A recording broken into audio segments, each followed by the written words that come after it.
നിങ്ങൾ പറവൂർ പോയിട്ടൊരു ചായക്കടയിൽ കയറി ചായ കുടിക്കുക, അല്ലെങ്കിൽ മുറുക്കാങ്കടയിൽ പോയിട്ട് സർബത്ത് കുടിക്കുക.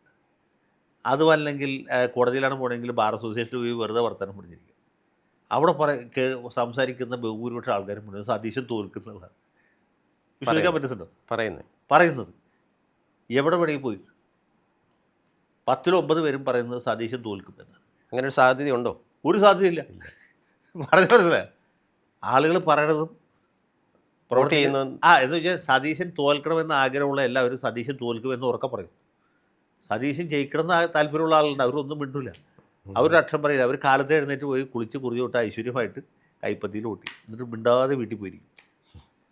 ഈ മിണ്ടാതിരിക്കുന്ന ആളുകളാണ് ഭൂരിപക്ഷം.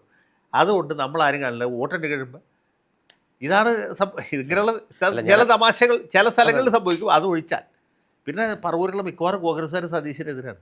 ഈ തെരഞ്ഞെടുപ്പിൽ മാത്രമല്ല, കഴിഞ്ഞ തെരഞ്ഞെടുപ്പിലും അതിന് മുമ്പുള്ള തെരഞ്ഞെടുപ്പിലും പുള്ളി എന്നോട്ട് മത്സരിക്കാൻ തുടങ്ങി അന്നോട്ട് ഇന്ന് വരെയും പക്ഷേ മത്സരിച്ച ആദ്യത്തെ തെരഞ്ഞെടുപ്പ് പോലെ ഇത്രയും തെരഞ്ഞെടുപ്പിൽ എല്ലാ തവണയും ഭൂരിപക്ഷം കൂടുകയും ചെയ്തു, കൂടിക്കൊണ്ടേയിരിക്കുകയാണ്.